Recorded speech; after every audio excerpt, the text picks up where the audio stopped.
जय हिंद साथियों, स्वागत है आपका आपके अपने YouTube channel study with MK Singh पर। साथियों, कैसे हैं आप? आशा करता हूं बहुत अच्छे होंगे और आपकी तैयारी बहुत अच्छे से चल रही होगी। आज हम बात करेंगे आईटीबीपी में कांस्टेबल, बार्बर, सफाई कर्मचारी और गार्डनर की वैकेंसी की बात करेंगे हम। देखिए, नोटिफिकेशन जारी कर दिया गया है 143 पदों के लिए। कितने पद है टोटल? 143 पदों के लिए।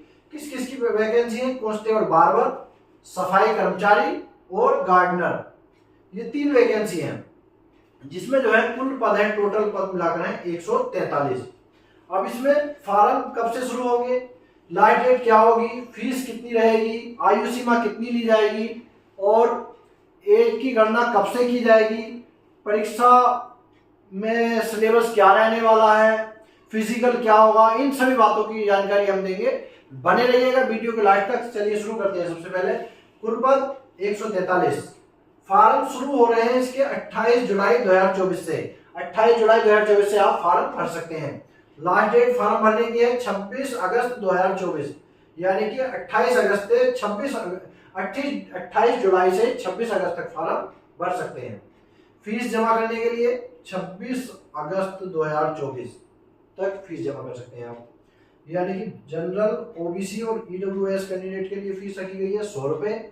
एससी, एसटी और एक्स सर्विसमैन के लिए फीस 0, इनके लिए कोई फीस नहीं रखी गई है। आयु सीमा की अगर बात करें तो आयु की गणना 26 अगस्त 2024 से की जाएगी।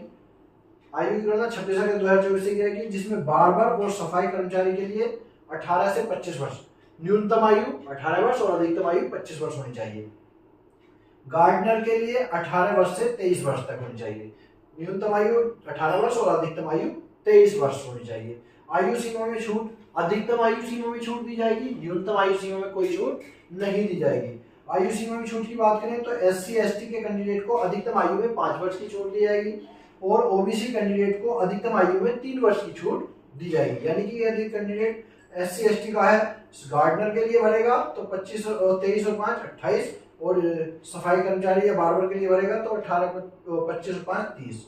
ओबीसी कैंडिडेट है तो 3 प्लस जोड़ देंगे।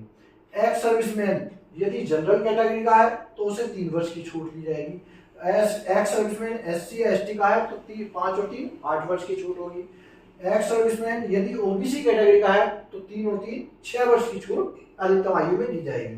अब योग्यता की बात करें तो योग्यता देखिए दोनों पदों के, तीनों के लिए अलग अलग है। बार्बर के लिए 10th पास, 10वीं पास होगी। सफाई कर्मचारी के लिए 10वीं पास, 10th पास होगी। और गार्डनर के लिए जो है 10th पास के साथ 2 वर्ष का अनुभव होना चाहिए, या आईटीआई के साथ 1 वर्ष का अनुभव होना चाहिए, या 2 वर्ष का डिप्लोमा होना चाहिए। ये गार्डनर के लिए। अब फिजिकल की बात करें। देखिए, फिजिकल में सबसे पहले नापतोल की बात कर रहे हैं हम। नापतोल क्या होगी?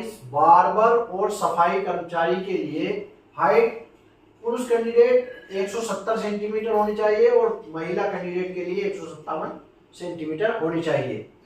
हिल एरिया का अगर कैंडिडेट है तो पुरुष कैंडिडेट के लिए 165 सेंटीमीटर और महिला कैंडिडेट के लिए 155 सेंटीमीटर होनी चाहिए हाइट। एसटी, शेड्यूल्ड ट्राइब, अनुसूचित जनजाति के कैंडिडेट के लिए हाइट 162.5 सेंटीमीटर और महिला कैंडिडेट के लिए 152.5 सेंटीमीटर होनी चाहिए। चेस्ट पुरुष कैंडिडेट के लिए 80 से 85 सेंटीमीटर, 80 सेंटीमीटर बिना फुलाए और फुलाने के बाद 85 सेंटीमीटर, यानी 5 सेंटीमीटर का फुलाव। यदि एसटी कैटेगरी का है कैंडिडेट तो 78 से 83, 78 बिना फुलाए और फुलाने के बाद 83 सेंटीमीटर। चेस्ट की माप महिलाओं के लिए नहीं होती है। अब देखिए गार्डनर के लिए फिजिकल क्या होगा। गार्डनर के लिए हाइट पुरुष के लिए 167.5 सेंटीमीटर और महिला के लिए 157 सेंटीमीटर। हिल एरिया है, हिल एरिया का कैंडिडेट के लिए 165 सेंटीमीटर और महिला हिल एरिया की तो 155 सेंटीमीटर।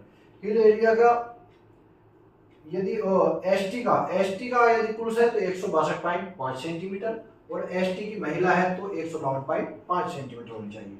चेस्ट 80 से 85 सेंटीमीटर सभी के लिए। अब देखिए एसटी के लिए वही 5 सेंटीमीटर का 78 से 83 सेंटीमीटर। अब ये तो हो गई नापतोल। इसके बाद फिजिकल में क्या होगा? रनिंग, लॉन्ग जंप और हाई जंप होंगे। लॉन्ग जंप सभी के लिए, चाहे बार्बर के लिए भर रहे हो आप, सफाई कर्मचारी के लिए भर रहे हो आप, या गार्डनर के लिए भर रहे हो, सभी के लिए क्या होगी रनिंग 1600 मीटर पुरुष अभ्यर्थी के लिए रनिंग होगी और इसके लिए अच्छा खासा टाइम मिल रहा है, 7.5 मिनट का टाइम मिल रहा है। 15 दिन अगर तैयारी करोगे तो 15 दिन में ये रेस क्वालिफाई कर सकते हैं। महिला कैंडिडेट के लिए 800 मीटर की रेस होगी 4 मिनट 45 सेंटीमीटर 45 सेकंड में, 4 मिनट और 45 सेकंड में पूरी करनी है। बहुत कम समय, बहुत अच्छा समय मिल रहा है और 15 दिन की तैयारी में आप इसको क्वालिफाई कर लोगे। लॉन्ग जंप 11 फीट पुरुष कैंडिडेट के लिए और महिला कैंडिडेट के लिए 9 फीट। इसमें 3 चांस दिए जाएंगे, पहले चांस में यदि फेल हो जाते हैं दूसरा चांस दिया जाएगा, दूसरे चांस में फेल हो जाते हैं तीसरा चांस दिया जाएगा और तीसरे चांस में फेल हो जाते हैं फिर फिजिकल से बाहर कर दिया जाएगा। हाई जंप के लिए 3.5 फीट पुरुषों के लिए और 3 फीट महिलाओं के लिए ऊंची कूद। अब हाई जंप और लॉन्ग जंप के लिए तो 3 चांस दिए जाएंगे, रनिंग सिर्फ 1 चांस दिया जाएगा। यदि इस समय में पूरी करते हैं तो ठीक है, नहीं पूरी कर पाते हैं तो आपको फेल घोषित कर दिया जाएगा और वहीं से बाहर कर दिया जाएगा। और जो अभ्यर्थी इस फिजिकल को पास कर लेते हैं फिर उनको रिटिन एग्जाम से गुजरना होगा। रिटिन एग्जाम होगा 50 नंबर का ऑब्जेक्टिव टाइप यानी बहुविकल्पीय परीक्षा होगी, या तो OMR शीट पे गिरवाई जाएगी या CBT यानी कि कंप्यूटर बेस्ड टेस्ट होगा, जिसमें 50 क्वेश्चन पूछे जाएंगे और वो 60 मिनट का समय आपको दिया जाएगा, 1 घंटे का। कौन से विषय से क्वेश्चन पूछे जाएंगे? जीके या जीए जनरल अवेयरनेस और जीके जनरल नॉलेज से 15 क्वेश्चन पूछे जाएंगे जो 15 नंबर के होंगे। मैथ से गणित के 15 क्वेश्चन और 10 क्वेश्चन पूछे जाएंगे जो 10 नंबर के होंगे। रीजनिंग के 15 क्वेश्चन पूछे जाएंगे जो 15 नंबर के होंगे।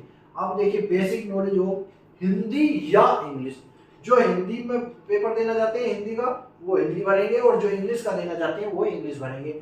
जिसमें बेसिक नॉलेज हिंदी या इंग्लिश के पूछे जाएंगे उसमें 10 क्वेश्चन होंगे 10 नंबर के, हिंदी वालों को हिंदी के और इंग्लिश वालों को इंग्लिश के।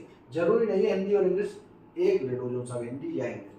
अब टोटल क्वेश्चन कितने हो गए? 50 क्वेश्चन 50 नंबर। अब इसके बाद इसी नंबरों से मिलाकर मेरिट तैयार होगी। इसके बाद क्वालिफाइंग मार्क्स देखिए कितने दिए गए हैं। अनरिजर्व, EWS और एक्स सर्विसमैन के लिए 18 नंबर लाने अनिवार्य है पास होने के लिए। इसके बाद SC, ST और OBC के कैंडिडेट के लिए 17 नंबर लाने अनिवार्य हैं पास होने के लिए। अब इसमें जब पास हो जाते हैं अभ्यर्थी तो फिर उनको जो है ट्रेड टेस्ट होगा। हर एक ट्रेड के लिए 50-50 नंबर का, जैसे बार्बर के लिए 50 नंबर का टेस्ट होगा उसका, वो क्वालिफाई कर लेगा तो ठीक है, नहीं क्वालिफाई करेगा बाहर हो जाएगा। सफाई कर्मचारी का भी 50 नंबर का टेस्ट होगा, माली का भी 50 नंबर का टेस्ट होगा। इनके 50-50 नंबर के अपने ट्रेड टेस्ट होंगे। अब इसके बाद ट्रेड टेस्ट के बाद क्या होगा?